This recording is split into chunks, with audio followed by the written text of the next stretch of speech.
Hello!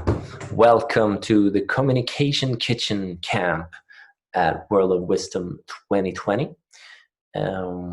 If you're not watching this live as part of the World of Wisdom Gathering, well, this is part of the World of Wisdom Gathering. And this is camp that I'm gifting online based on my 20 or so years of experience within the field of communication, marketing, branding, and so on. The reason for me gifting this, my name is Nils, by the way, Nils von Heijne, is that, I know a lot about these things. I hope and feel they can bring value to anyone who has a project, an initiative, an organization, a company that is trying to do good things in the world, that is trying to help create a better, new, better functioning, sustainable society, and that helps trying to get us out of the mess that we're currently in many ways. So I'm here to bring what I know to you, and hopefully you'll be able to use this to make your communication even better. And obviously, to me, that is important, because no matter how of an amazing thing you're doing and how great your project is, you tend to have to package it through communication so it can engage people and people can connect with it, and it can grow and expand and bring even more value into the world, if that is the intention of your project.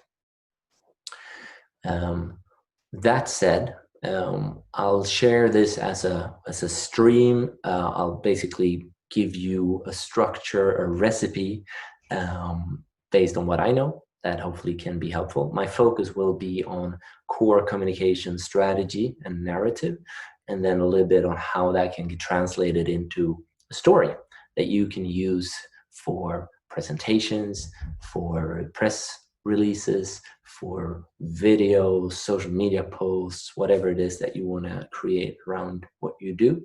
And the key here is to have a clear core that you always stick to, because then you become clear and easy to understand, and people know what you're about and why.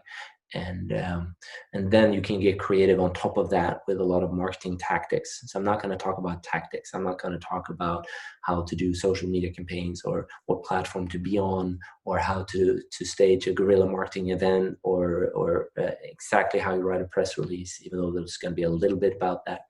I'm going to talk about the core strategy, the core narrative. Once you have that, and that is solid, it usually the case that you can keep going forever and get really creative in how to communicate that in different ways and different platforms, etc. That said, I think we should go straight into it. I'll use some examples, and feel free to take notes, because I won't have everything written down, since I'm going to be streaming this now. And also it's going to get published and saved for people who are not part of the World of Wisdom Gathering. Feel free to reach out to me. And you can do that in many ways. Sorry, someone's calling me on the phone. Should hang up. You can reach out to me in many ways. If you're part of the World of Wisdom Gathering now, there's going to be a link in the camp to a forum thread around this camp where we can keep the conversation going, and feel free to ask questions, and I can share more content there. I'll keep an eye on that. You can also email me. My email will be at the end of the presentation, but it's nils@wishful.se. If you want to speak more about these things, I'd be happy to help out and explain whatever I'm not explaining clearly enough in this little presentation. So let's get cooking, shall we? Let's cook up some communication narratives and strategies. And I'm going to try to share my screen. Hopefully everything's going to work. And now, hopefully, you should be seeing my screen. Welcome to the Communication Kitchen. All right, let's head straight into it. What are we going to do today? What's on the menu? I'll try to keep this simple, because my firm belief is that a core narrative should be simple.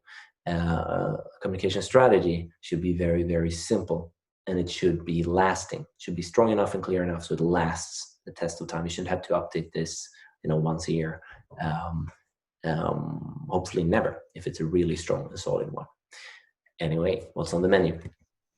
We're going to go through what I call the basic ingredients, which are some core things to keep in mind whenever you create any type of communication to people that you want to engage for whatever reason. Some key ingredients, 3 key ingredients to bring with you at all times. Then after that, we're going to go into why statements, why we cook, or why we communicate, or why we exist as an organization or an initiative or a project. And leading with why is what I believe is the best approach. There are many approaches, but it's one really good approach. And I'll talk about why that is and how you can lead with a strong why statement. And then I will talk about what. So what we cook, or more specifically, what is it that we communicate around what we do, and how do you structure that in a simple way. And then we're going to end this little serving with how we serve up the communication. How do we put it all together? And I'm not going to use tons of various ways of doing it, but just give you like one core example, and then feel free to get creative with this little recipe. Make your own versions of it, use it in your kitchen, your organization, and have a cook along with people that you're already working with. All right, so we're going to go through this, and hopefully that will make sense. Basic ingredients. So before we do any type of communication, I want to give you 3 basic ingredients to keep in mind that I will urge you to always keep with you when you create communication, whether it's, you're creating a website, or you're writing a press release, or you're planning a video, or you're doing a social media post, or you're doing an on-stage presentation. Keep these 3 things in mind. And the basic ingredients are about the basic ways the human brain works. So the first thing I want to give you is the ingredient that I call to and from. So this goes into what motivates a human being. If you want to engage them with your communication, it's good to know what motivates a person. And since that can be tricky to find out, and you don't have the resources to ask everybody you want to communicate to, the trick is to basically try to communicate towards the various different types of motivations that exist in a human brain. So in terms of motivation, the 2 core ones are: a person is either motivated towards something, a better life, a brighter future, more fun, more creativity, whatever, or away from something. I want to avoid things. If you want to figure out where you are on the scale, you can ask yourself the question, what's a good day at work like for you? So if you're not watching this live, feel free to pause the video and answer the question, what's a good day at work like for you? When I answer this question, it tends to be around, I don't want to feel stressed. Nobody should be telling me what to do. I just want to be able to free flow and not have to plan things. Things will just happen automatically in this kind of flow state. I don't want to feel, I just want it to be easy. So that's an indication that I'm actually motivated from things. I don't like authority. I don't want to feel stressed. I don't want people hanging over my shoulder. I just want to be, and I want it to feel nice. While if I would answer like, well, a great day at work is that we laugh, we have fun, we go have lunch together, we, we come up with something new, there's innovation. That's 2. I'm motivated towards something. I want to reach something. And you don't even have to know what your audience is like, because your audience most likely will be represented by both of these groups. So the trick is that whenever you communicate, you want to communicate both. What are you trying to achieve? What are we moving towards? And what are we trying to avoid? What are we trying to not have happen in your communication? I'll give you some examples about that. But that's ingredient number 1. Ingredient number 2, similar, but I call it for me and for the world. So this is also a little bit different. For certain individuals, it's more about me, what's in it for me. For others, it's more about, I want to do good in the world. How is this good for society? We don't even have to know where people are on the scale. We're probably a bit of both, all of us. So what we try to do is when we talk about what we're doing in this project or in this campaign or whatever it is that we're doing, we want to make sure that people understand what's in it for me. Why is this relevant for me as a human being, as one individual? And also, what's the value for the world here? Why is this relevant for the world? Why is it good for the world? And in this age of the transformation economy, which I won't talk about now because we won't have time for it. I'll leave it for another session maybe, or reach out and we can have a conversation about the transformation economy. But it basically means that we human beings, to an increasing extent, we're looking for transformation in the way we consume things and engage with things. I want to be transformed. I want to grow. I want to become more of myself. These kinds of things. It's even more important to speak to both of these, what's in it for me and the world, because we see ourselves to a bigger extent as participants in this world. So I want something good for me. That's also good for the world. And that's ingredient number 2. I'll give you some examples soon. And the third and last ingredient I call see, hear, feel. So basically it's about our senses. And we tend to have a primary sense in how we process information. So it tends to be either visual, I see things, or hearing, which is, I pay attention to what I'm hearing, and also my thoughts. So it's a very rational thought-led process. Or it's about feeling. It's my emotional response to things. How does this make me feel? And we don't have to know either where our audience is at. Just know that most likely all of these 3 groups will be represented among the people we're trying to speak to. So whenever we cook up a narrative or a communication of any sorts, we want to make sure we have these 3 ingredients in it. So we want to talk about what we're trying to achieve and what we're moving away from, to and from motivation. We want to talk about what's in it for you as an individual and why is this good for the world. And we want to make sure there's visual content to reach people that have visual. We want to have fact-based, rational, what is it that I hear, what's being said, for people that have hearing as their main sense of information processing. And we want the emotional storytelling, the emotional response. We want people to feel something. And as a side note here, if you want to figure out what a person has as their primary senses, you can look at how they communicate. So visual tends to be like this. I paint pictures with my hands and I look around in the room, and that's probably a visual sense. Hearing, I'll be sitting still like this, not making a lot of movements or facial expressions, because I'm just taking in information. I'm listening and I'm thinking at the same time. And feeling, probably just touch myself a lot, maybe move around a lot, and what is this, that kind of thing. Just as a side note. So these are our 3 basic ingredients that we'll try to keep in mind when we go through the rest of the steps. Okay. So now we're going to go into why and why statements. So why start with a why statement? Well, because we want to find common ground. We want to get people's interest. Before we go into who I am and what I do, it's good to start with why, because that's where we can connect to what people are already engaged by. So I'll just add these 2 straight away. So a strong why statement is something that you should lead most of your communication with, especially if you're on stage giving a presentation, if it's a video where you want people to engage with the narrative. You start with why. And it has to be something we both care about. So something that I know you already care about and that I care about too. Something we know is important. So I basically connect instantly with something deep within you, something you care about. And obviously it has to be true, otherwise the whole thing will fall. And the way to structure it is to basically state the problem. Here is the problem that we are both aware of, and connect it to a vision. And in that vision, state both what we're trying to avoid, which tends to be the problem. We're trying to solve this problem, right? And what we're trying to achieve. What are we moving towards?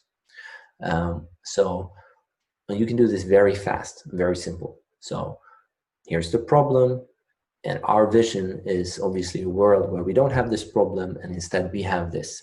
So you get both to and from. And the problem, if it's that kind of problem, that can be both individually relevant and relevant for the world at large, stated as that. So here's the problem, and this is the problem for the world, and this is the problem for you. So you got me and the world. And the vision is to avoid this and go here. So it's to and from. And then we can go into, okay, the emotional, the visual, and the fact-based aspect of this. But we'll leave that for now. And before we leave why, I have an additional side thing here. So this goes all across the board. Like if you're communicating externally, internally, it doesn't really matter. If you have this at the core of your organization, you're good to go. Like, why do we even exist? It should be one sentence, maximum two. Here's the problem. Here's the vision. It's a problem for you. It's a problem for the world. This is what we're trying to achieve. This is what we're moving away from. That's it. But there's an internal aspect of this as well. So when we run an organization, we tend to want to engage the people we work with, our team. And then the stories around why we do things are important there as well, of course. So this core story that we're just talking about sits in there too. But there are 4 stories that you can sort of take out of this story. And if you make sure those answers are clear, it gets communicated, people feel and see and hear that this is true and they agree with it within your team, you're in a good place. So these 4 stories are basically 4 questions, which is, what is the value we bring to society? What is the value we bring to our clients, customers, members, whatever our core target group is? What is the value we bring to ourselves as a team, as this group, as this organization? What's the value for this team? And what is the value we bring to you as an employee, as a single individual team member? You should have these questions figured out, and it should get not only communicated, but lived and expressed, and something you should be doing every day to make sure that you deliver on all of these 4, as opposed to more traditional storytelling that doesn't really engage people. One is the good to great story, which is like, this year was great, next year is going to be even better, let's get more members, let's increase whatever we want to grow or increase. It doesn't really engage people truly. And the other one is the disaster story, which is like, if we don't get our act together, everything's going to fall to pieces. We got to get this done. We got to do that, or you're going to lose your job, or the world will go to pieces, or whatever. So instead, the 4 value stories tend to work better. So that's a side dish, a little side note here for you doing internal communication. That said, we're going to move on from our why statement. But before we do that, I want to show you an example of a presenter who I think is actually not a great presenter, but is using a great presenting recipe. So let's have a look, and hopefully the video is going to work, and just listen to how this narrative is structured as the presentation starts. I will start off by just talking about the reason why we're doing this, which is, as you may have read, we're reaching record CO2 levels. Global warming is becoming a serious crisis, and we need to do something about that. But just like with electric cars, where electric cars originally they didn't look good, they had low range, they didn't have good performance. They were like a golf cart, and so people had a real hard time buying electric cars. And I think something similar needs to happen to solar. We really need to make solar panels as appealing as electric cars have become. So Elon Musk, founder of Tesla, SpaceX, etc., is not a great presenter, is my personal opinion. But when you focus on how he structures the narrative, it's following the recipe that we just went through. So he starts his entire presentation, before he says anything else, like, okay, I'm going to start with why we're doing this. Then he states the problem at hand, and then he goes into a vision about how solar roofing needs to be more like electrical cars, in the sense that they used to be not cool enough, not powerful enough, not attractive enough. We need to make them attractive. So he's using this exact recipe for engaging people, and it's an engaging start of a presentation, at least to me. So that's an example of how this can be used in the real world outside of this little kitchen. All right, here's another taste of how this can be used in text. So these are just 3 sentences taken from the World of Wisdom website. And as we go through them, you see how the core ingredients go into these sentences. So it's short sentences, but they actually cover a lot. So the first one is, humanity is facing global challenges affecting us all. At the same time, humanity holds more potential than ever before. So it's a problem statement. We're facing global challenges. It's something we probably want to avoid, right? So motivated from affecting us all. So it's humanity, it's us all, including you. So this is relevant for you and everybody else. At the same time, humanity holds more potential than ever before. So we want to tap into that potential, right? So it's motivated towards something, towards potential. So in these 2 short sentences, we're covering both to and from and me and the world. This next sentence does similar things. We believe in co-creating a better future by coming together to heal and develop as individuals, local communities, organizations, and as a global society. So this one sentence also holds a lot of these core ingredients. So we believe in co-creating a better future. That's a vision, right? It's a clear vision. We're co-creating a better future. And how do we do that? Well, we come together to heal and develop. Well, healing is like avoiding sickness and wounds. So that's moving away from things, and developing is into something new, right? So towards something. So it's a vision statement that covers both to and from motivation. And then it continues as individuals, local communities, organizations, and global society, which means as individuals, that's you, relevant for you as one individual, and then all the way to the world, global society. So it's relevant for you and the world at large in one sentence. And then this third sentence, world of wisdom, then it's an experiment in human development, a place for you to explore, grow, heal, connect, experiment, play, and co-create. And as you can see, it's the same kind of structure here. So experiment in human development, which is more of this for the world and towards something. And it's a place for you as an individual to explore, that's towards something, to grow towards something, to heal, that's away from something that's been hurting, to connect, to experiment, to play, to co-create. So in these three sentences, that's those core, those two first ingredients are being used constantly. And as you can see, you don't need a lot of text to cover this. Each short thing actually covers it and tends to do the job fairly well at connecting with people. All right, so that's an example of how this can be done in text. And now we're going to move on from why to what. So after we have our why statement, a problem that engages a lot of people, and a vision towards something, away from something, we go into what is it that we actually concretely do, what. And for me, the core thing here is to build it all on something called story doing. So a lot of us are familiar with storytelling, where we tell a story, and that is great, and it goes into a lot of these communication strategies. It's great, but it has a flaw that sometimes makes it not that great. That is, you can do a lot of storytelling and tell a lot of things and a lot of stories without actually truly engaging people. So I have an example. I was working at Electrolux, a huge household appliances company, and a campaign that I was actually part of many years ago was about a new vacuum cleaner or a new color of a vacuum cleaner. There hadn't been a new color in many years on this flagship vacuum cleaner, and there was this entire campaign being set up around its new amazing color, and there was a lot of content and storytelling around it, like designers talking about why this makes sense, videos of how the color was made and found, and all of these things.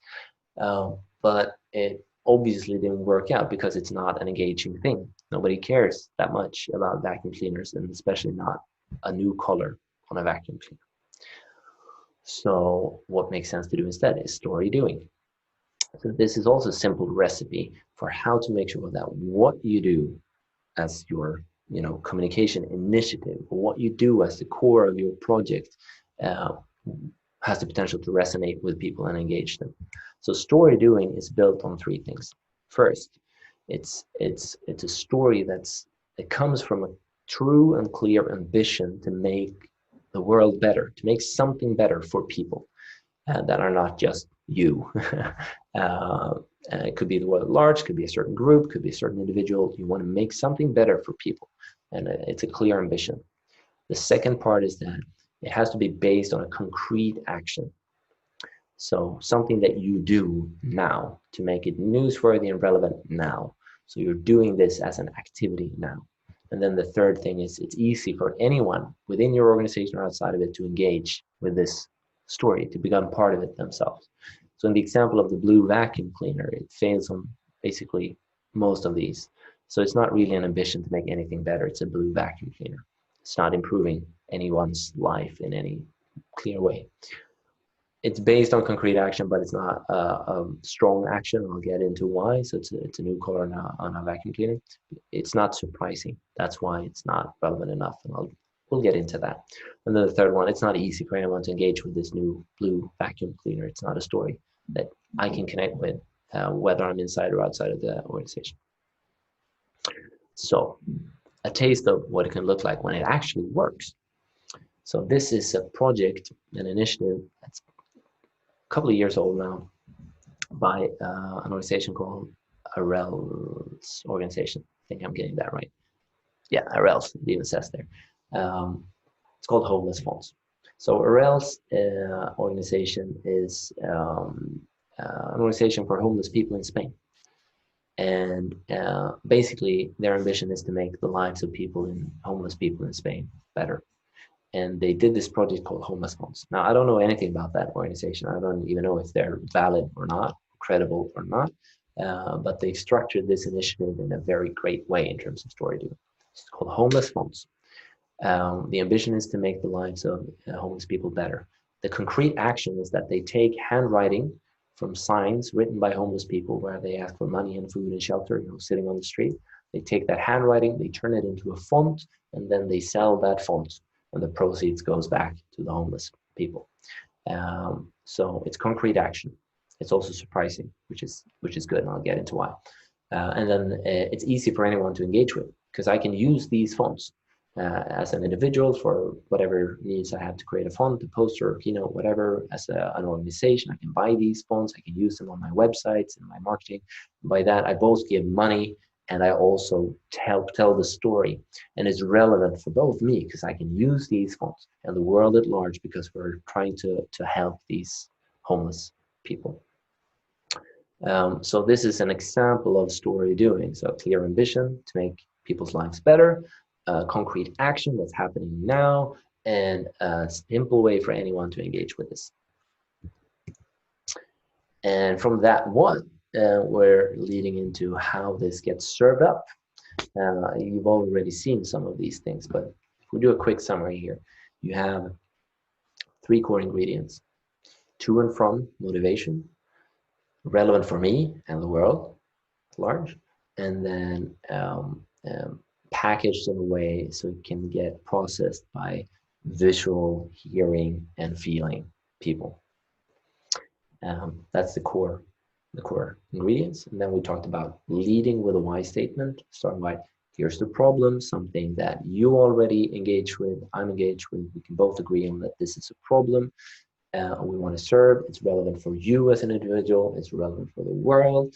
And here's a vision where we're moving towards something and away from something. And we lead with that. And then we explain what is it that we actually do through story doing. Well, we have the ambition to improve, to reach this vision, improve people's lives in one way or another. There's a concrete action. We're doing this specific thing. And it's easy for you to engage with this. That's the whole thing. And one example of how this then can be served up. So is what we're going to talk about now. Like, how do we actually serve it up? So it depends, obviously, if you're doing a website or a video or a keynote presentation. But I'm going to use just the format of a narrative. Could be used for a press release, for instance, or a blog post or something like that, or even something on a website. So from all of this, the pre-work, the ingredients, the why and what cooking, and now we're ready to serve. We want to serve it as a 6-word headline. So why 6 words? Well, there's research that shows that the first 3 and the last 3 words of a headline is basically what people see. So anything in between is kind of unnecessary.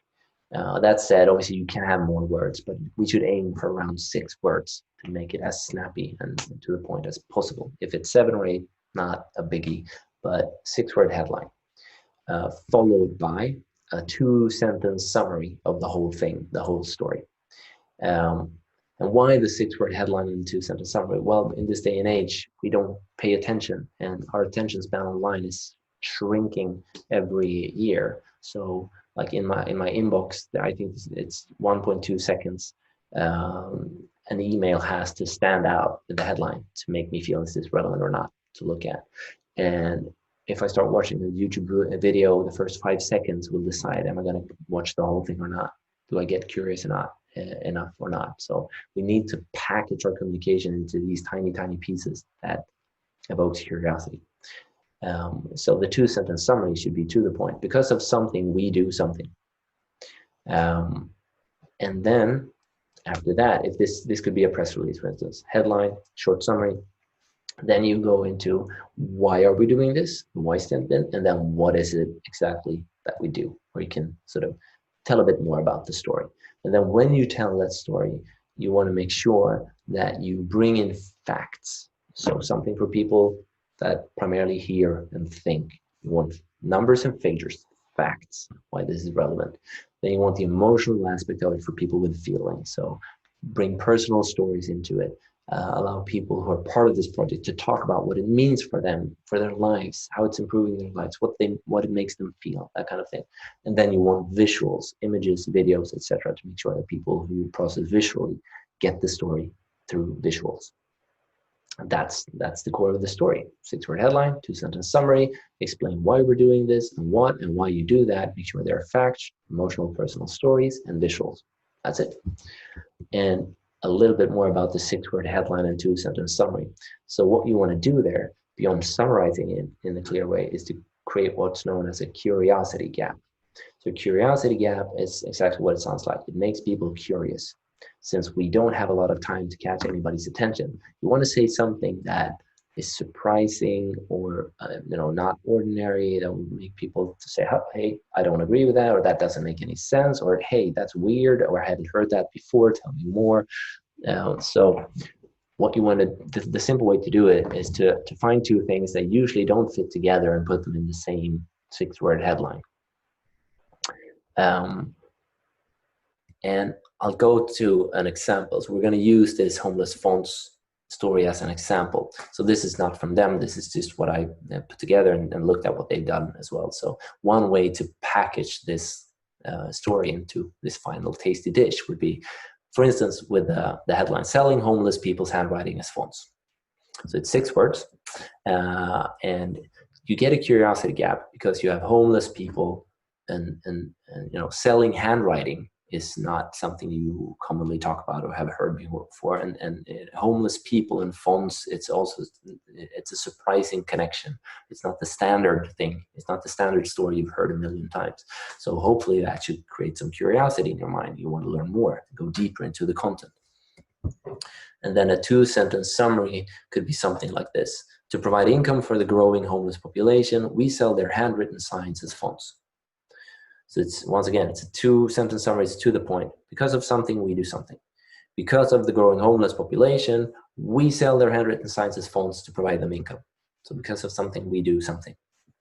And yeah, so that's an example of that. So very short, very to the point, and then obviously you want to fill it with more content. So you want to have facts. For instance, put in the number 40,000 homeless people in Spain. So it's facts, it's figures, it's fact-based.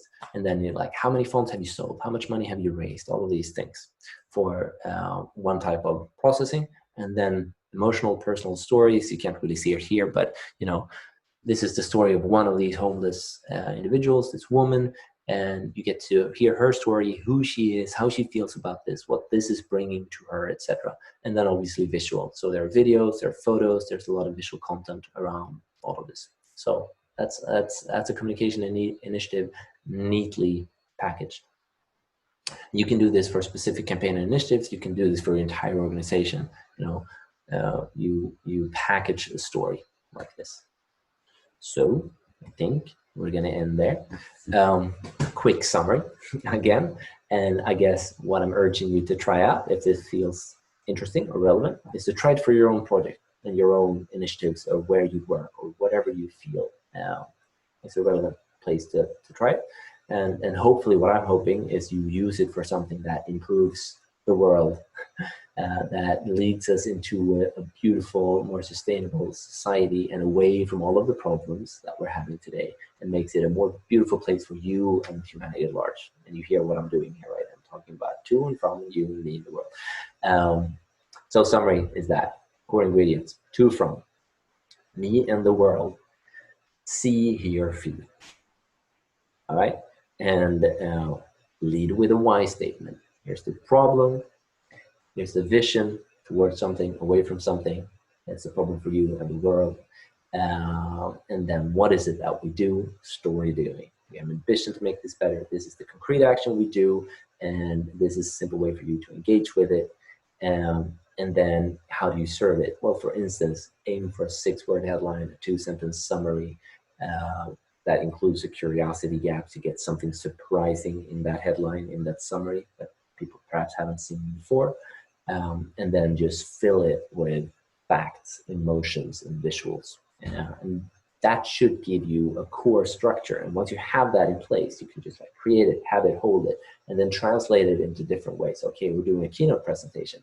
How do we do this thing as a keynote presentation? Okay, we're doing a video for YouTube or TV. How do we structure it as a 2-minute video? We're doing a banner ad for all I know. We're hosting an event. All of these things, you can just go back to the core and then get creative around the core. All right, that's it. Thank you. And I know we all have busy days at World of Wisdom. So thank you for being part of this little camp, this little session. I won't do a Q&A here since this was more of a presentation. So go to the forum, ping me on this email address, or post something on the Telegram chat / the chat on the World of Wisdom platform if you want to reach me and keep this conversation going. That's it for me. Enjoy the rest of your day. And obviously, I gotta stop the share. And I gotta hang up the call. All right. Love you guys. You're all amazing. Take care.